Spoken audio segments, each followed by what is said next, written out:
grand bonjour et un grand merci déjà à Julien Douady d'avoir accepté notre invitation, d'être venu d'aussi loin, Grenoble, pour nous parler des questionnaires, des QCM. Et puis cet élément un peu bizarre, enfin, rentrer dans la psychologie cognitive du QCM, si on veut dire ça comme ça, dans le sens où on peut aller plus loin que sur le oui-non. Avec ce genre d'outil, on peut aller sur des degrés de certitude. C'est un outil qu'avait développé Dieudonné Leclerc il y a déjà de nombreuses années. Alors, sur du papier, c'est facile à faire. Et sur l'informatique, je ne vous cacherai pas que pour moi, dans ma compétence et dans ma compréhension de Moodle et de l'informatique, c'est un peu compliqué. Et c'est pour ça que Julien et avec une équipe de collègues grenoblois a développé un outil spécifique dans Moodle. Et il est là pour nous présenter, nous questionner et puis finalement un peu nous challenger par rapport à cet outil.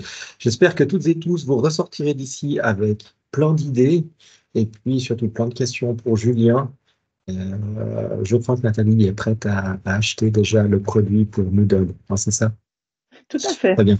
Julien, je te D'ailleurs, cède la parole. je mets Pour, juste la parenthèse. Donc, normalement, on a quelqu'un de Cyberlearn qui est notre modèle à nous qui devrait nous rejoindre pour la partie un peu plus technique, on va dire, parce que moi j'ai on les verra cordons de la bourse. On verra si on peut en profiter ou pas. Mais en Voilà. tout cas, merci à Julien de nous présenter le travail effectué. Et puis, je sais que Grenoble, dans l'agglomération de différentes écoles et hautes écoles grenobloises, dont UGA, enfin, dans cette école Université Grenoble-Alpes, a vraiment fait un travail de fond et très intéressant pour nous dans l'enseignement supérieur. Ok, ben merci, merci Hervé. Je vais vous partager mon écran pour peut-être une vingtaine de minutes, on va dire, de diapositives. Vous n'hésitez pas à m'interrompre s'il y a des choses qui vous questionnent ou qui vous interrogent. Et puis, il y aura un temps pour échanger par la suite. Mais effectivement, je vais commencer par vous présenter où on en est, nous, aujourd'hui, dans nos recherches sur l'intégration des degrés de certitude au QCM. Alors, moi, j'aime bien démarrer avec cette citation-là de Mark Twain. Hein. Ce n'est pas ce que nous ignorons qui nous nuit, mais c'est ce dont nous sommes sûrs et qui est faux.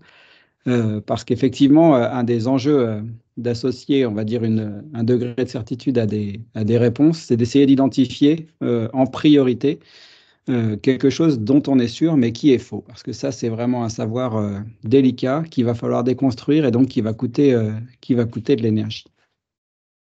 Donc, juste pour vous situer, j'ai intitulé ça des QCM améliorés pour aider les étudiants à développer leur métacognition. On va essayer de voir un petit peu plus en détail pourquoi ça contribue à développer la métacognition.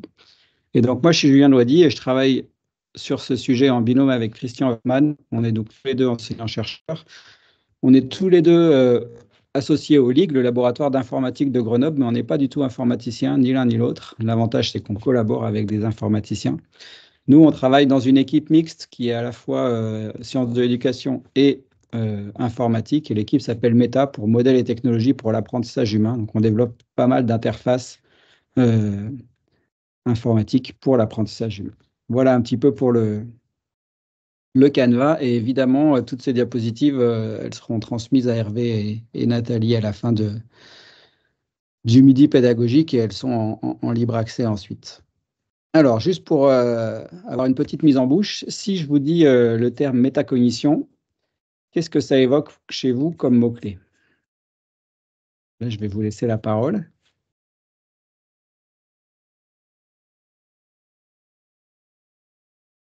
Vas-y Hervé.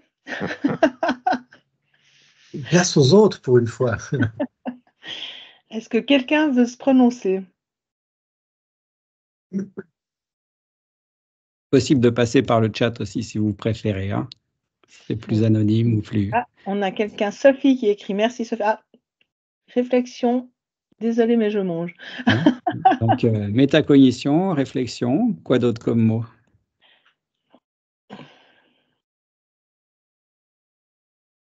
C'est dur d'être participatif à distance. Ouais, c'est jamais tellement simple. Alors, si Ouais. je me lance, moi, je vois me valise, c'est-à-dire méta et cognition. Donc, méta, ben voilà, on va prendre de la hauteur, et cognition sur le savoir, on va dire. On prend de la hauteur sur le savoir, oui.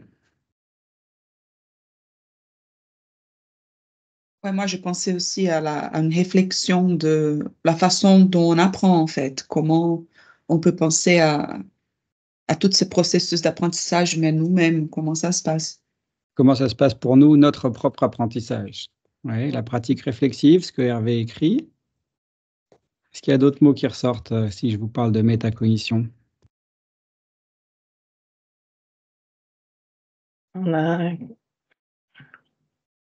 Prendre du du recul. recul Voilà. par rapport à sa propre façon de réfléchir. On retrouve l'idée que Erika défendait. Penser contre soi, c'est-à-dire, Hervé. Le problème, c'est que quand tu sais que tu sais faux, il faut penser contre soi. C'est pas facile, c'est contre-intuitif. C'est Oui, dans ce d'accord. sens-là. Donc, c'est prendre conscience qu'on fait des erreurs et prendre conscience de ces erreurs-là, en tout cas. OK? Allez, je ne vous torture pas plus longtemps. Mais l'idée, effectivement, on va dire d'aborder la métacognition, c'est vraiment d'aborder un processus mental, ce qu'on pourrait appeler une vigilance cognitive, c'est-à-dire être en vigilance sur la façon dont on sait, sur ce qu'on sait et sur ce qu'on ne sait pas, avoir un processus réflexif, vous l'avez dit, avoir du feedback sur ses connaissances, sur ses méthodes, avoir éventuellement une confiance dans les savoirs qu'on a. Bref, tous ces mots-là, c'est des choses qu'on va aborder à travers les degrés de certitude. Alors rapidement, quand même, quelques définitions pour qu'on puisse partager un langage commun. Si on regarde dans la littérature anglo-saxonne, je prends l'exemple de Schroer et Moschmann, mais il y a toujours deux dimensions dans la métaréflexion. Il y a ce qu'on appelle les connaissances métacognitives et puis la régulation métacognitive. C'est-à-dire qu'à la fois, il y a des connaissances sur soi ou sur le processus d'apprentissage, et puis il y a une stratégie d'action qui vise à réguler son processus d'apprentissage ou réguler ses stratégies pour pouvoir apprendre mieux ou apprendre de façon plus efficace. Chez Noël et Leclerc, dans la littérature plutôt francophone, on a une proposition de découper ça en trois processus, le jugement, l'analyse et la régulation. On retrouve globalement les deux dimensions de Schroer et Moschmann, mais globalement, il s'agit de faire un jugement sur sa propre production, d'analyser éventuellement les causes de dysfonctionnement ou les causes de satisfaction, et puis de réguler le processus pour, encore une fois, apprendre de façon plus pertinente. Et puis Romainville nous livre une chouette définition textuelle ici. Il dit que la métacognition, ça désigne plus précisément d'une part les connaissances introspectives et conscientes que l'élève a de ses propres manières d'apprendre, connaissances sur soi et conscientes, c'est important, et d'autre part sa capacité à les réguler délibérément. Donc, il y a aussi un facteur action ici qui est mis en avant. Alors pourquoi est-ce que c'est intéressant de s'intéresser à la métacognition? Je résume ici deux productions qui ont été faites dans la littérature francophone et anglophone, mais on montre que les performances obtenues aux examens sont complètement, ou en tout cas en grande partie, prédites par l'utilisation de stratégies d'autorégulation. Et donc globalement, les compétences métacognitives sont fortement liées aux performances aux examens. Donc développer ces compétences métacognitives, c'est aussi mieux réussir dans le cursus universitaire. De la même façon, dans la méta-analyse qui sont citées dans la publication d'Engelmann, etc., il montre que globalement, le self-regulated learning a un effet impactant sur les performances académiques. Donc, on est capable de mesurer une corrélation entre le développement des capacités métacognitives et puis les résultats académiques. Donc, c'est intéressant pour ça aussi de s'intéresser à la métacognition, pas seulement, on va dire, par acquis de conscience. Et puis, les QCM, dans tout ça, les QCM, ils ont leurs détracteurs, bien sûr. D'une part, les reproches qui sont faits classiquement au QCM, c'est parcelliser les apprentissages, on les découpe en morceaux. On se limite souvent à des objectifs de bas niveau, la mémorisation, l'application. Il y a la question de répondre au hasard. Si on ne sait pas et qu'on coche au hasard, parfois on peut avoir des points alors qu'on ne sait rien. Et puis, ça favorise la mauvaise habitude mentale que j'illustre ici, c'est-à-dire que, waouh, une QCM, je vais à peine lire la question, je vais sauter sur les solutions, je vais éliminer les solutions les moins plausibles, et puis dans celles qui restent, je vais choisir un petit peu à ma meilleure devinette. Et donc ça, du coup, on voit qu'il n'y a pas du tout de stratégie pour chercher quelle est ma réponse à la question avant d'aller étudier quelles sont les solutions qui sont proposées par le questionnaire. Alors maintenant, pourquoi est-ce qu'on s'intéresse, nous, au QCM? D'une part, ça permet de tester les connaissances et d'avoir une rétroaction rapide.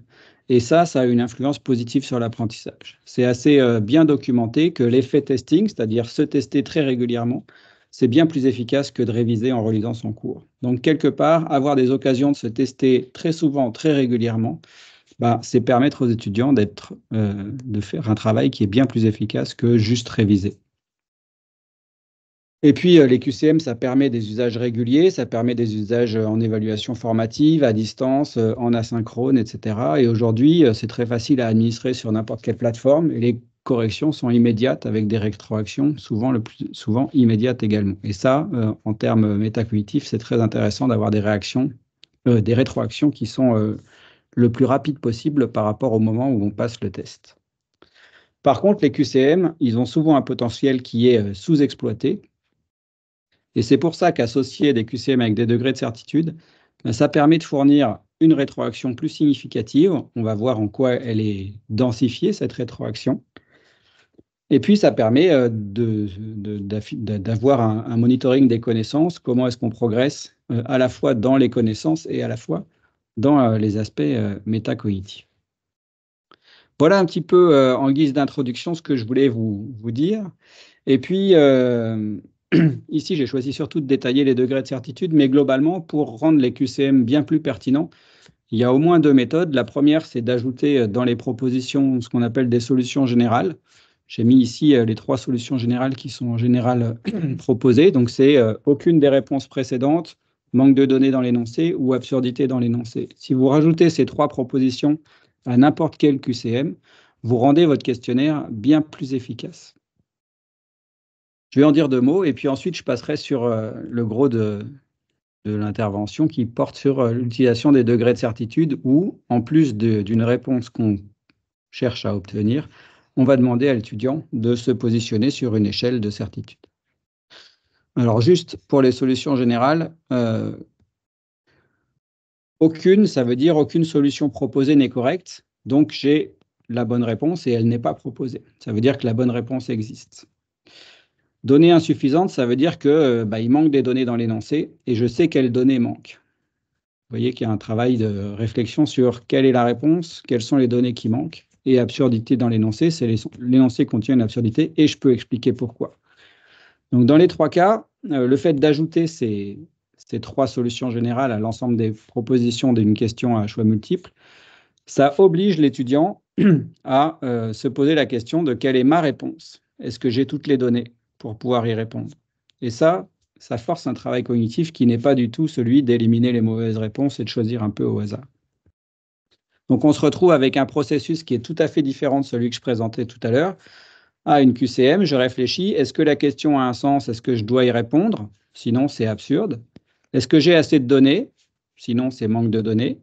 Quelle est ma réponse? Et ensuite, quelles sont les solutions proposées? Et dans ce cas-là, ça peut être aucune, parce qu'elle est autre, ou la solution que j'ai imaginée et qui figure parmi les propositions. Et vous voyez que dans cette stratégie-là, il y a quelle est ma réponse qui est le passage obligé. Et donc, on a des QCM qui forcent l'étudiant à réfléchir à quelle est sa réponse à la question posée.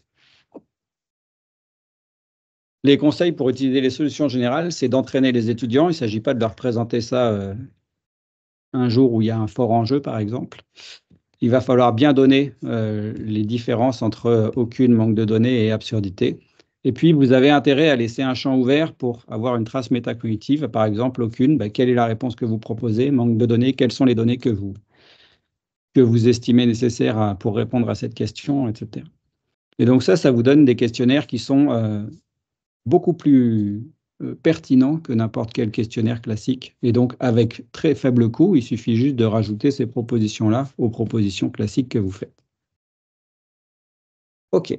La deuxième méthode proposée pour améliorer significativement la pertinence d'un QCM, c'est d'utiliser les degrés de certitude. Alors, qu'est-ce que c'est qu'un degré de certitude? Typiquement, ici, on a le cas d'un vrai-faux. Alors, voilà, les cafés pédagogiques à l'HEP-V existent depuis plus de 10 ans. Hervé, t'en penses quoi?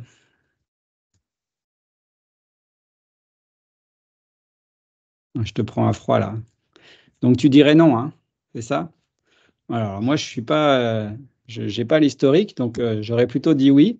Et puis, je pensais être à peu près sûr de mon coup, donc je m'étais quasiment sûr à 90%.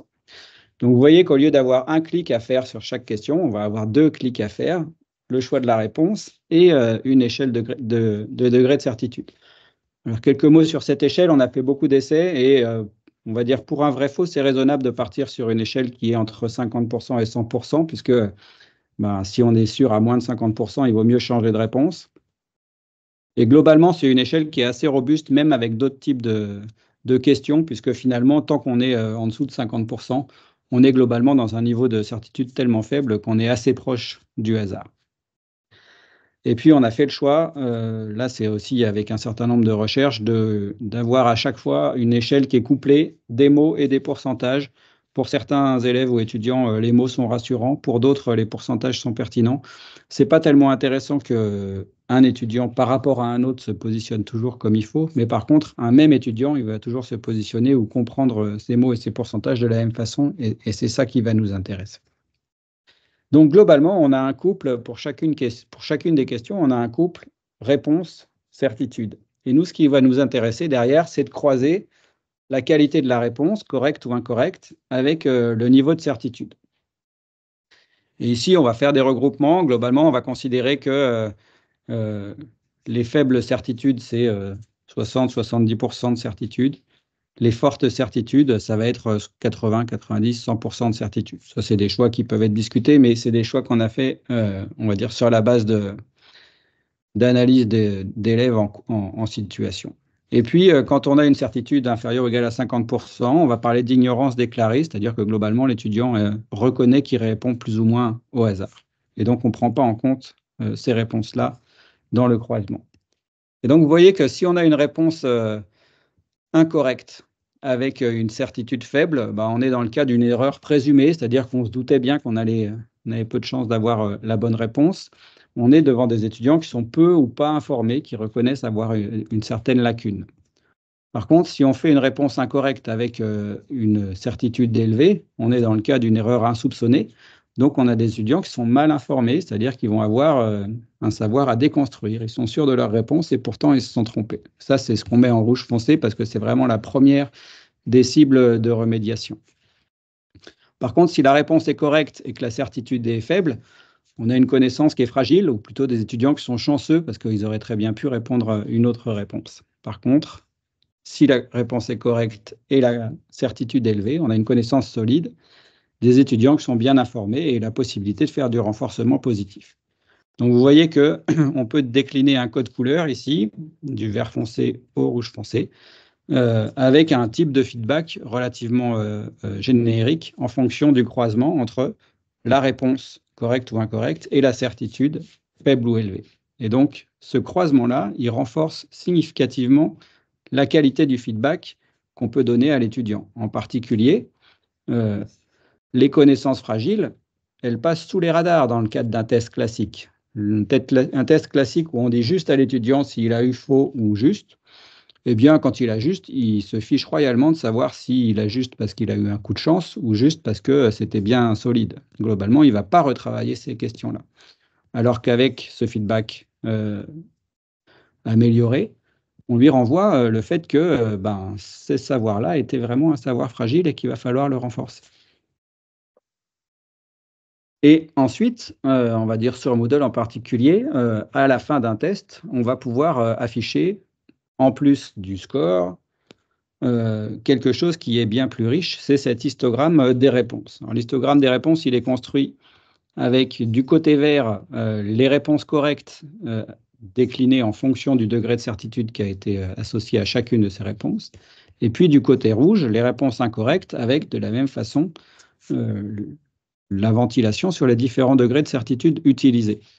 On reprend le code couleur avec les erreurs insoupçonnées, les erreurs présumées, les connaissances fragiles et les connaissances solides.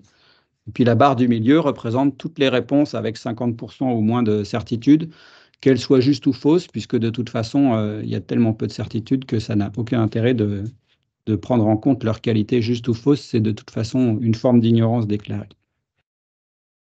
Donc, un premier feedback à la fin du test, ça sera cet histogramme-là, avec les deux courbes en noir qui sont ce qu'on appelle les tendances attendues, c'est-à-dire qu'on attend d'une part plus de bonnes réponses que de mauvaises réponses pour un test, et puis on attend dans les mauvaises réponses davantage de réponses avec des certitudes faibles et très peu avec des certitudes élevées, alors que dans les bonnes réponses, on attend davantage de réponses avec des certitudes élevées que de réponses avec des certitudes faibles. Ce qui nous donne cette courbe en double J, là, et qui est globalement une évolution souhaitable pour un étudiant qui développerait ses capacités métacognitives de jugement et d'analyse et de régulation.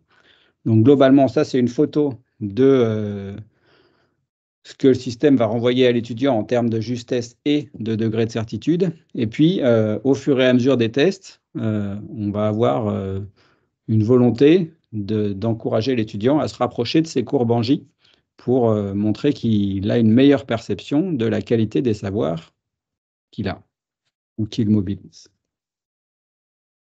Et dans les plugins Moodle qu'on a développés, on utilise donc notre échelle de certitude, on utilise ce premier niveau d'information pour l'étudiant, et on a aussi la possibilité pour l'étudiant d'exprimer ce qu'on appelle un commentaire métacognitif ou une trace métacognitive a posteriori. C'est-à-dire le test est terminé, il est en train de prendre connaissance de ses résultats, mais il va pouvoir ajouter un commentaire à propos de ces résultats dans leur ensemble. Il peut tout à fait dire, par exemple, qu'il y a quand même beaucoup de savoir ici dont il n'est pas sûr et qu'il va falloir effectivement qu'il renforce la qualité de ces savoirs-là, et puis qu'il y a au moins 3 questions sur lesquelles il affichait un degré de certitude élevé alors qu'il s'est trompé, et donc là-dessus, il va falloir vraiment reprendre très significativement les choses, par exemple.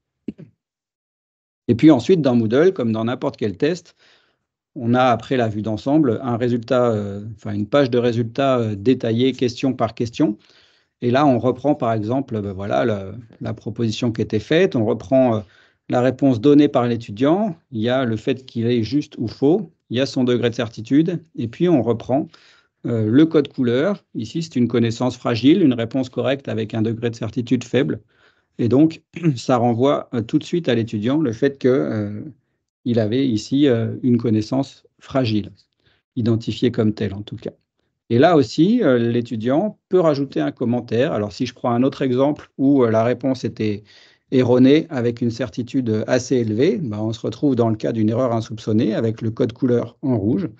Et à ce moment-là, l'étudiant peut rajouter un élément, et en particulier, qu'est-ce qui lui est passé par la tête au moment où il a répondu. Ici, par exemple, la proposition vrai-faux, c'était un losange ne peut pas avoir d'angle droit. Et donc, il nous exprime le fait, je suis surpris car je pensais qu'un losange est forcément tordu, jamais carré en particulier. Et donc, c'est vraiment intéressant parce qu'à chaud, on est capable de récolter une trace du raisonnement de l'étudiant.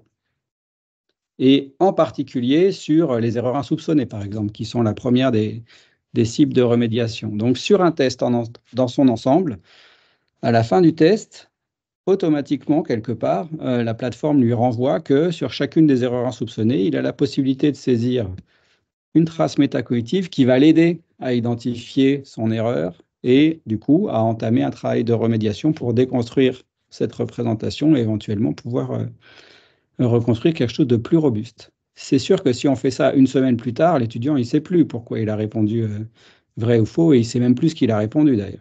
Donc, c'est l'intérêt de pouvoir le faire à chaud. Et ce qui est intéressant dans ce plugin-là, c'est que ces commentaires qui sont saisis à la fin du test, ils sont quand même mémorisés dans la tentative. Donc, quelque part, quand on va relire la tentative quelques jours plus tard, ou quand le prof va relire la tentative, les commentaires apparaissent sur la page de résultats. Voilà un peu où on en est. Et donc, l'avantage de travailler dans un labo d'informatique, c'est qu'on a pu faire développer ces plugins pour Moodle. Et donc aujourd'hui, avec ces 3 plugins-là, on arrive à transformer tout simplement un test normal en test avec degré de certitude. Alors, ce qu'il faut savoir, c'est que ça ne demande pas de rédiger des questions avec les degrés de certitude. Vous prenez n'importe quelle question d'un test, et en fait, c'est un comportement de question. Donc, ça veut dire que vous pouvez rédiger un test avec plein de questions, et ensuite, quand vous paramétrez votre test, vous lui affectez un comportement de question. Vous pouvez choisir un comportement de question normal, ou vous pouvez choisir un comportement de question degré de certitude. Et ce comportement de question, il n'apparaît qu'à partir du moment où les plugins sont installés. Mais si vous choisissez un comportement degré de certitude, eh ben, automatiquement, l'affichage de votre question se fait de façon intégrée dans un dispositif qui demande pour chaque question le degré de certitude en plus et qui ensuite, au niveau de la page de résultats, présente le code couleur, l'histogramme et la possibilité d'ajouter des commentaires. Donc, il n'y a aucun travail de mise en forme. On peut partir de n'importe quel test. On change juste sur un clic le comportement de question du test. Et puis, on se retrouve avec quelque chose qui a une pertinence bien plus forte. Je vais terminer avec quelques éléments sur lesquels on travaille, nous, en recherche, parce que ça, on va dire, la partie plugin, c'est plutôt du grand public, on va dire. Mais nous, on fait aussi des recherches plus poussées en utilisant les degrés de certitude, et ça me paraissait intéressant quand même de vous dire jusqu'où on va là-dessus. Mais nous, notre travail, c'est d'essayer de définir et de mesurer des indicateurs de métacognition ou de développement de la métacognition. Et donc, il y en a un en particulier qu'on appelle le réalisme que je vais vous présenter. Et on peut aussi avoir d'autres pistes comme une analyse de la qualité des commentaires métacognitifs. Par exemple, un étudiant qui dit ouais, je ne savais pas trop, ce n'est pas un commentaire métacognitif très pertinent. Un étudiant qui dit je pense que j'ai compris pourquoi je me suis trompé, parce que j'imaginais que là, on a quelque chose qui est déjà bien plus poussé. Et si on a un étudiant qui nous dit mais la prochaine fois, je sais comment je pourrais faire pour ne pas me tromper à nouveau. Là, on a un commentaire de haut niveau. Donc, on peut aussi avoir une analyse sur la qualité des commentaires métacognitifs. Mais globalement, je vous donne un exemple où nous, à l'Université à Grenoble, notamment dans le département licence sciences et technologies, donc on va dire toute la partie sciences et technologies, en première année, on accueille à peu près 1000 étudiants par an, 1000 ou 1500 étudiants par an. Et depuis 2009, tous les étudiants passent un test de prérequis la journée de la rentrée. Tout ça, c'est pour globalement leur renvoyer un certain nombre de messages très rapides sur leur niveau de maîtrise des prérequis et puis pas attendre les partiels de Noël pour se rendre compte qu'il faut se mettre au travail. Depuis 2017, donc là maintenant, ça va faire 7 années, ce test, il est sous la forme de test avec degré de certitude, donc il passe typiquement un test d'à peu près 80 questions, et pour chacune des questions, en maths, physique, chimie, biologie, informatique, raisonnement, pour chacune de ces questions, on leur demande leur degré de certitude. Pardon. Et nous, ce qu'on mesure, c'est l'adéquation entre le degré de certitude qu'ils donnent et le taux de succès. Je donne un exemple. S'ils répondent à une dizaine de questions avec un degré de certitude de 70%, il devrait avoir un taux de réussite de l'ordre de 70%. Et si ce taux de réussite-là, on arrive à le situer avec sa barre d'erreur et que globalement, la barre d'erreur touche l'estimation autour de 70%, on peut considérer que l'étudiant a été réaliste. Par contre, dans le cas des 80%, sur cet exemple, le nombre de questions qui a été associé à un degré de certitude de 80% donne lieu à un score plus élevé que le carré à 80% ici. Et donc, globalement, on peut considérer que l'étudiant s'est sous-estimé, par exemple, et que donc il fait une erreur de réalisme. Bref, c'est pour vous montrer un petit peu sur quel type de modélisation on travaille. Et donc, on est capable de mesurer cette erreur de réalisme et puis d'en déduire un indice de réalisme. Et plus l'indice est proche de 1, plus l'étudiant est réaliste. Et ce qui est intéressant, c'est que avec 1000 ou 1500 étudiants par an, on a un certain nombre de données considérable. Et donc là, je vous présente les résultats sur 4 années, par exemple. On peut avoir une évolution en fonction des années, une évolution en fonction des genres, et puis ils passent un premier test obligatoire le jour de la rentrée. Et ceux qui n'ont pas 75% de réussite au test passent un deuxième test, enfin, sont invités à passer un deuxième test facultatif au bout de 3 semaines, 1 mois, après avoir choisi une remédiation comme ils l'entendent. Et donc, on peut comparer sur ces différentes variables à la fois le taux de réussite au test et à la fois l'indice de réalisme. Alors, je vous montre juste quelques résultats parce que ça me paraît intéressant. Si on regarde par année, entre 2018 et 2021, ça, c'est le taux de réussite au test, success rate. Vous voyez qu'il est à peu près à 75%, c'est logique pour un test de prérequis, et il varie très très peu d'une année sur l'autre. Ça, c'est l'indice de réalisme. Donc, plus on est à 1, plus on est réaliste. Plus on est proche de 0, moins on est réaliste. Vous voyez que sur les 4 années, il évolue de façon... il n'évolue pas d'une certaine manière. Les 2 résultats sont très stables sur les 4 années. Donc ça nous permet de dire qu'on a quand même des promos de 1000 étudiants par an qui sont globalement comparables les unes aux autres. Ensuite, si on regarde par genre, eh bien, par genre, entre les filles et les garçons, au niveau du taux de succès, il n'y a aucune différence. Ils sont tous les deux à 0,75, c'est-à-dire qu'ils ont globalement 3/4 des réponses qui sont correctes. Par contre, au niveau de l'indice de réalisme, vous voyez que les 4 étoiles ici montrent que c'est une différence assez significative entre les filles et les garçons. Globalement, les étudiantes sont bien meilleures pour estimer leur réalisme que les étudiants, notamment sur, si je fais une répartition par année, on voit qu'en 2018, ce n'est pas très significatif.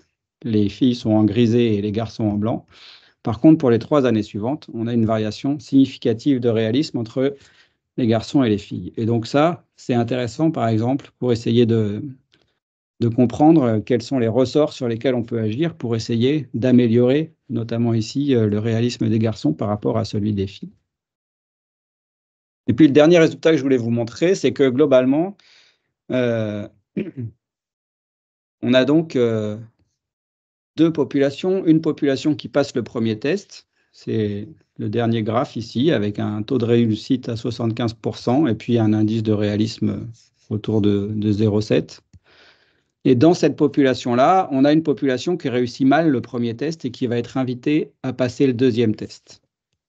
C'est ce qui apparaît sur la première colonne ici. Donc ça, c'est la population qui va passer le deuxième test après avoir mal réussi le premier. On voit qu'elle a un résultat, un taux de succès au test qui est inférieur, et on voit surtout qu'elle a un réalisme qui est catastrophique par rapport au réalisme de ceux qui ont réussi le premier test.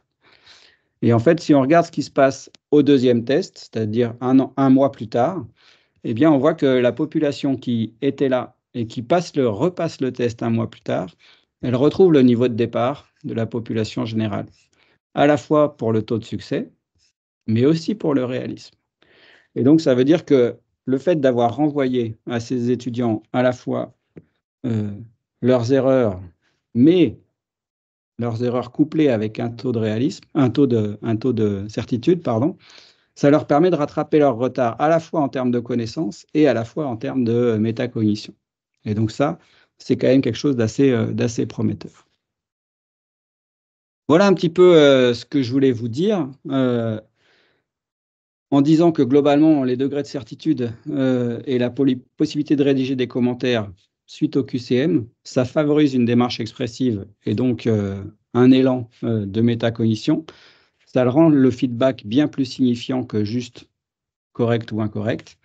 Et ça engage l'étudiant dans le processus métacognitif, jugement, analyse et puis régulation.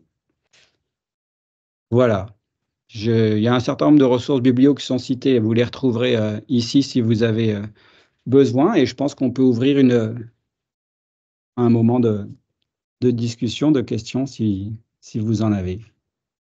Merci beaucoup, Julien, pour tes précisions et puis ta présentation. J'ouvre effectivement aux questions, s'il y a des questions. Il se sent de se lancer. Moi, je me lance. Ah, vas-y alors, Stéphanie. Lancez-vous tous, mais l'une après l'autre, s'il vous plaît. Merci. Première question. Pour quelles raisons vous mettez comme solution générale aucune, puis pas toutes les réponses sont correctes. Alors, est-ce qu'on pourrait mettre ça? Ouais, on pourrait mettre ça. Alors, je ne l'ai pas dit effectivement, donc ça, c'est dans les solutions générales. Aujourd'hui, on arrive à faire une des premières manières de rendre les QCM plus pertinents, c'est de ne pas avoir une seule bonne réponse, mais d'avoir un nombre de bonnes réponses qui peut varier entre 0 et le nombre de propositions.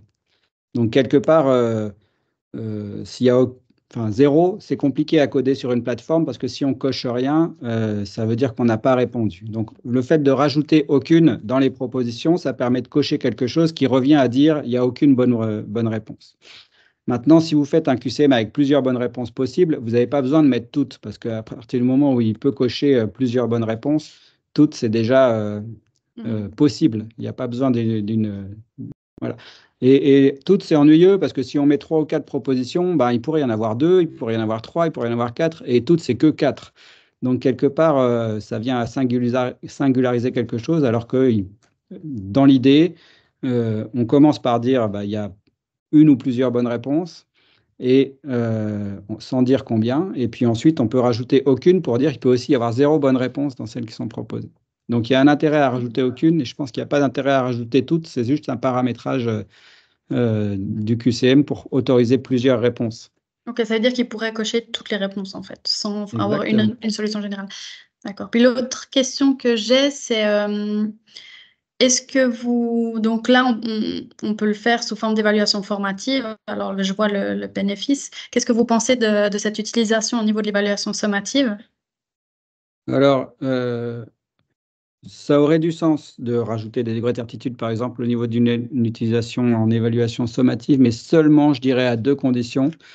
La première, c'est si on veut faire un travail de fond sur la métacognition et qu'on souhaite que cette métacognition soit évaluée. Donc, à ce moment-là, et dans ce cas-là, il faut avoir entraîné les étudiants vraiment avec cette modalité pendant de nombreuses fois avant que ça soit sommatif. Et la deuxième option, ça serait pour des métiers dans lesquels on va dire la certitude par rapport à une décision est critique. Je pense à des métiers de chirurgien, de pilote d'avion, ou des choses comme ça, où globalement, on n'a pas le droit de prendre une décision erronée. Et quand on est sûr de soi, on doit vraiment être sûr de soi. Et donc, à ce moment-là, ça peut être intéressant également de pouvoir pénaliser lourdement des décisions qui seraient erronées avec une forte certitude.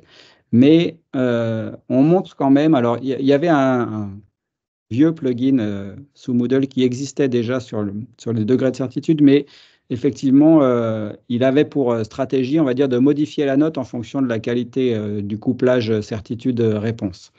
Et en fait, on montre que ça génère chez les étudiants des stratégies qui sont des stratégies dévoyées par rapport à la sincérité pour gagner des points en disant qu'on est plus sûr que ce qu'on est vraiment ou moins sûr que ce qu'on est vraiment. Et donc, en fait, ça, c'est inintéressant en termes de développement de la métacognition. Donc, nous, on a travaillé sur une autre stratégie psychologique du plugin, qui est de dire le plugin, il est informatif.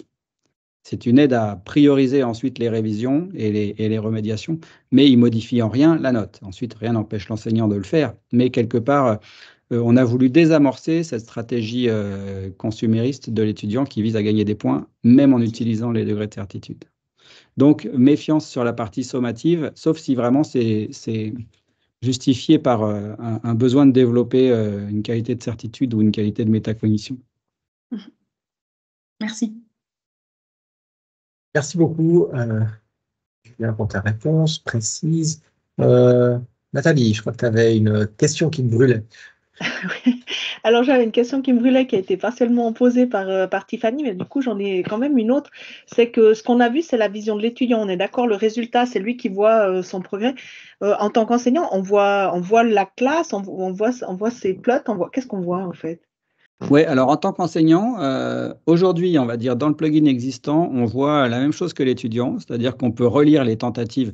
Bon, comme dans n'importe quel Moodle, hein, sur un test, on peut voir le bilan question par question, le nombre de bonnes réponses, la qualité de la réponse de la classe à cette question. On peut faire une analyse question par question, mais en termes de degré de certitude, pour l'instant, on a uniquement ce que voit l'étudiant, c'est-à-dire sur une tentative qu'un étudiant a faite, qu'on peut aller relire à sa place.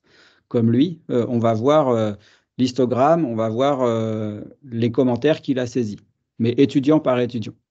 On est en train de travailler, mais ça sera pour à mettre 1 an encore avant de sortir, à une interface enseignante qui permette de voir un bilan des degrés de certitude, par exemple, sur une classe, pour une question donnée, ou sur...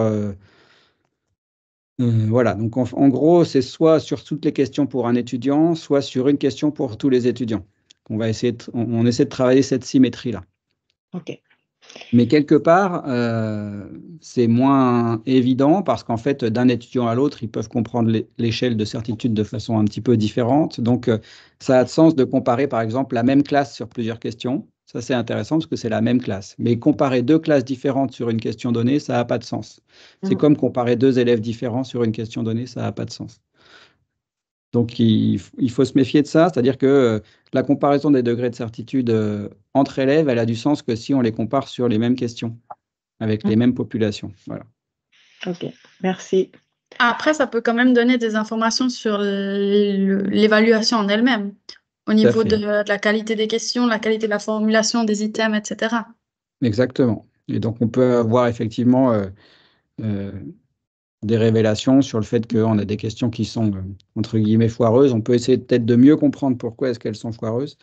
Mais déjà, avec on va dire, le taux de réussite, on a des éléments. Ici, avec la certitude, on peut quelque part valider le fait qu'elles viennent rencontrer une difficulté de type épistémologique ou pas, par exemple. Mais ça sera moins facile à analyser. Ce qui rend vraiment les choses intéressantes, c'est l'analyse des commentaires. Parce que finalement, sur telle question, si on arrive à sortir tous les commentaires qui ont été rentrés par les étudiants, on comprend mieux pourquoi ils ont mal répondu, par exemple. Et là, du coup, ça nous renseigne beaucoup plus finement sur la qualité de la question. Merci. Est-ce qu'il y a d'autres questions? Moi, peut-être au niveau plus technique. Je vais juste poser ma question, pas du tout technique. Vas-y, Hervé, vas-y. Je trouve très intéressant le côté régulation qui est proposé entre le test 1 et le test 2 avec le complément que vous montrez très clairement dans les études que tu présentes. Je me questionnais si vous avez aussi été rechercher la réussite aux examens partiels. Oui, alors on l'a fait, mais on l'a fait il y a c'était il y a plus longtemps que les résultats que je vous ai proposés là. On a montré, alors entre le premier test et l'examen partiel, on a montré qu'il y a une forte corrélation. C'est-à-dire que globalement, la maîtrise des prérequis est un excellent prédicteur de la réussite au premier semestre. Voilà. Après, on n'a pas refait l'analyse pour savoir si le fait d'avoir repassé le deuxième test, par exemple, et de l'avoir mieux réussi, neutralise ça ou pas. Voilà. C'est difficile parce qu'on a accès, nous, à ces données-là, mais de façon relativement anonyme. Et donc, pour arriver à faire une étude qui croise avec le résultat au S1, il faut lever cet anonymat et ça pose beaucoup plus de questions délicates aujourd'hui qu'il y a 10 ou 15 ans, quoi. D'accord, très bien. Mais c'est vrai que c'est un élément qui est intéressant et qui va en faveur, ou qui plaide en faveur de ces degrés de certitude qu'on va mettre en place. Tiffany, tu avais une question technique. Oui, je me dis concrètement, comment on fait pour... parce que, alors moi, je viens de finir mon master en sciences pratiques d'éducation, donc je l'ai vu sur Google Forms, ces degrés de certitude. Mais sur Moodle, comment on peut... sur Moodle, en fait, plugins, voilà. Là, peut-être Nathalie, tu vas peut-être formuler d'une manière plus technique que moi, parce que... Non, pas bien formulé, puis on va voir la limite. Où est-ce que j'ai ça? Ouais, je ne suis pas sûr de pouvoir retrouver un partage d'écran qui soit pertinent, mais globalement, sur Moodle, vous pouvez choisir, donc vous pouvez faire un cours Moodle, vous pouvez choisir un certain nombre d'activités, et dans les activités, il y en a une qui nous intéresse particulièrement, c'est l'activité test, c'est tout ce qui relève de questionnaires, d'évaluation. Donc, dans l'activité test, vous pouvez intégrer une activité test dans votre parcours. Cette activité test, vous pouvez la remplir, entre guillemets, avec des questions. Et ces questions, elles peuvent être au choix, des questions à choix multiples, des questions vrai-faux, des questions à réponse courte, des questions d'appariement, des questions... voilà, il y a, je sais pas, peut-être une dizaine ou une vingtaine de possibilités de questions, mais c'est toujours des questions à réponse fermée d'une certaine manière ou à réponse courte, ouverte. Dans tous les cas, vous pouvez faire un questionnaire, du coup, avec un certain nombre de ces questions-là. Et en même temps, quand vous paramétrez les paramètres de ce questionnaire-là, bah, vous choisissez globalement des paramètres du type est-ce que je mets une question par page ou plusieurs questions par page? Est-ce que je donne le feedback que je peux remplir après chaque question? Est-ce que je le donne tout de suite ou est-ce que je le donne à la fin? Donc, tous ces paramètres-là qui font qu'on règle, entre guillemets, les détails du questionnaire. Et dans les réglages, il y a le comportement de question. Alors, par défaut, le comportement de question qui est choisi souvent, c'est le feedback a posteriori, c'est-à-dire que globalement, la question est posée, on peut rentrer un feedback et il est donné qu'au moment où on donne juste ou faux et on donne le feedback. Ça, c'est le comportement de question par défaut dans les tests de Moodle. Mais on peut tout à fait aller modifier ce comportement de question et à partir du moment où les plugins sont installés sur la plateforme, vous pouvez choisir niveau de certitude avec feedback différé, par exemple. Si vous choisissez niveau de certitude avec feedback différé, toutes vos questions vont être intégrées dans un environnement avec l'échelle de degré de certitude, c'est-à-dire que chacune de vos questions va se présenter sous la forme de votre question plus l'échelle de degré de certitude. Et puis à la fin, la page de résultats va inclure l'histogramme que je vous ai présenté tout à l'heure, et puis le code couleur avec le feedback certitude, savoir certain, connaissance fragile, etc. Et donc, il y a juste ce clic à faire d'aller choisir le comportement de question qui convient.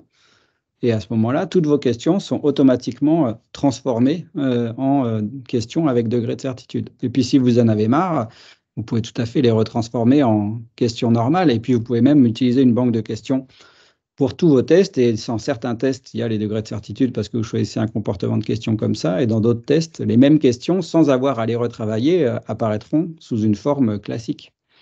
Donc, il n'y a aucun travail de formatage des questions. C'est vraiment un environnement de comportement de question. Par contre, ce que vous ne pouvez pas modifier aujourd'hui, c'est l'échelle de degré de certitude. Là, l'échelle qu'on propose de 50 à 100%, elle est entre guillemets codée en dur. On pourrait imaginer qu'il y a un paramétrage expert qui puisse la régler, mais aujourd'hui, on trouve que c'est une échelle qui est suffisamment robuste pour pouvoir accepter tout type de questions. Ce que vous ne pouvez pas régler, c'est le code couleur qu'on utilise. Ce que vous ne pouvez pas régler, c'est le regroupement des questions. Par exemple, le choix de regrouper la certitude élevée, 80, 90, 100%, vous ne pouvez pas régler ces choses-là. Vous ne pouvez pas régler le mot qui est utilisé pour dire connaissance solide ou connaissance fragile, par exemple. Voilà, ça, c'est du codé en dur, entre guillemets, quoi. Alors, pour donner le petit bémol sur notre Moodle, donc moi, j'avais fait la démarche de passer un plugin, enfin, deux plugins, hein, je crois, ou 3 plugins, hein, je ne sais plus, pour intégrer sur notre Moodle. Donc, j'avais regardé avec Bernard, pour ne pas le citer, de savoir comment est-ce qu'on pouvait le faire chez nous. Et puis, c'est vrai que ça demande effectivement d'installer le plugin. Il m'a dit, mais qui a fait ce plugin? Je dis, ben, nous, la nuit. Non, je rigole. Et en fait, il va regarder parce que eux, pour l'intégrer, il faut qu'ils aient la certitude que ce soit qu'il y ait un suivi, etc. Après, vu qu'il y a une forte demande, moi, je pense qu'on peut demander à être des bêta-testeurs de ce plugin. C'est tout à fait légitime, hein. Donc, juste pour vous dire, nous, on a la chance de travailler avec un développeur Moodle qui est reconnu, quoi, qui est badgé là-dessus. Donc, dans la communauté Moodle, il est identifié comme développeur de qualité et ça nous aide effectivement. C'est lui qui a développé le plugin. Donc, quand on va sur la page de ces plugins-là, on tombe sur son nom et son contact potentiellement. Donc, on va dire, un administrateur Moodle classique, il sait très bien contacter l'auteur du plugin, éventuellement, voilà, vérifier avec lui qu'il y a effectivement un travail de suivi, de développement ultérieur qui est offert. C'est un gars qui est embauché en CDI à l'université pour ça, donc quelque part, c'est pas un stagiaire embauché sur un projet en particulier. Pour nous, c'était important d'assurer cette pérennité-là aussi, quoi. Et effectivement, à chaque fois qu'on a un échange de type technique avec des administrateurs Moodle, la première question, c'est est-ce que c'est un plugin qui va tout faire foirer ou pas? Voilà. Bon, il a été bien travaillé pour pouvoir s'intégrer dans n'importe quelle évolution, d'être robuste par rapport au changement de version, etc. Donc là-dessus, les questions sont légitimes et notre développeur a les réponses là-dessus, quoi. Donc il suffit simplement de prendre contact avec lui comme avec n'importe quel pourvoyeur de plugin Moodle et ça pourra rassurer votre administrateur.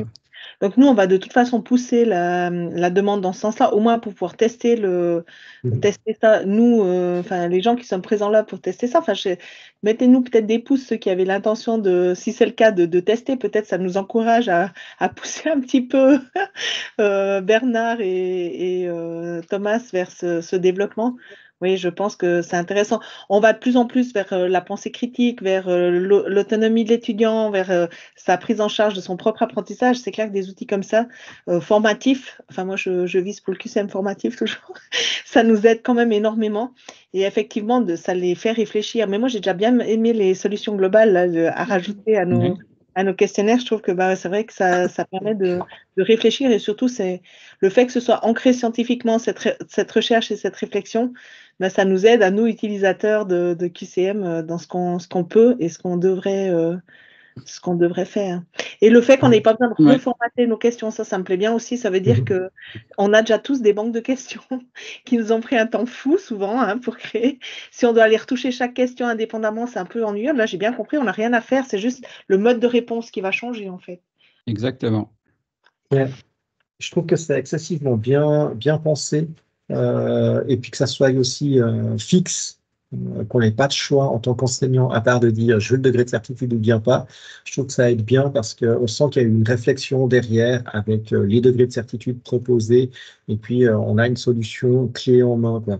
Et ça me rappelle un peu ce qu'on fait en chirurgie. Il y a quelques années, ils avaient introduit des bistouris électriques. Avec la pression, tu avais l'intensité électrique qui était donnée, et puis il n'y a aucun chirurgien qui était capable de le faire, quoi. Donc ils ont enlevé pour mettre juste du on-off, quoi. Donc je pense qu'on est au niveau du chirurgien en termes d'éducation, enfin pas d'éducation, mais de sciences de l'éducation.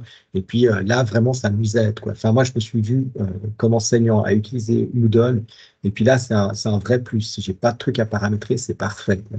J'aurais tendance à dire merci et changez pas cette façon de faire. Ça m'a l'air tout à fait efficient et efficace. Oui. Exact. Surtout que vous avez fait des tests et vous l'avez ancré scientifiquement, cette échelle. Oui. Après, c'est toujours un choix. Donc, à un moment, on pourrait effectivement se dire que pour certains autres types de questions, ça pourrait être plus intéressant de proposer une autre échelle. Bon, voilà, c'est pas exclu qu'on propose par exemple 2 types d'échelles et qu'on choisisse au niveau de l'administrateur Moodle sur une plateforme donnée. Voilà. Bon, c'est toujours compliqué. Il y en a qui veulent plus de choix, plus de réglages, d'autres qui sont contents d'avoir une version déjà pré-réglée. Je pense qu'il faut qu'on garde une version pré-réglée, mais après, on va dire pour un administrateur, ça pourrait être des paramètres qui sont réglables malgré tout en back-office. Voilà. Donc on y réfléchit. Et puis, je pensais à Nathalie, ta réaction me fait penser que je ne l'ai pas dit, mais dans les développements qu'on est aussi en train de faire pour dans 1 an ou 2, il y a l'idée de pouvoir afficher pour l'étudiant aussi d'une tentative à l'autre comment est-ce qu'il visualise sa progression. Alors en score, c'est facile, mais sa progression en réalisme, par exemple. Voilà, donc il nous faut un indicateur de métacognitif simplifié. Donc on travaille sur une forme de lucidité où globalement, est-ce qu'il est lucide par rapport à ses connaissances ou pas. Et donc on cherche, on a déjà des candidats, mais on est clairement dans cette évolution-là aussi pour pouvoir voir le progrès à la fois en termes de score et en termes de métacognition. On a une question de Sébastien. Je ne sais pas si c'est une réaction à mon plugin. Oui, non, alors c'est une réaction dans le sens le plugin a l'air génial. Si on pouvait l'avoir sur Cyberlearn, ça serait très très bien. Mais justement, une petite question technique à ce sujet-là. Est-ce qu'il y a un support multilangue? Parce que nous, on a aujourd'hui des QCM en allemand et en anglais pour nos étudiants. Donc, est-ce que c'est supporté ou pas?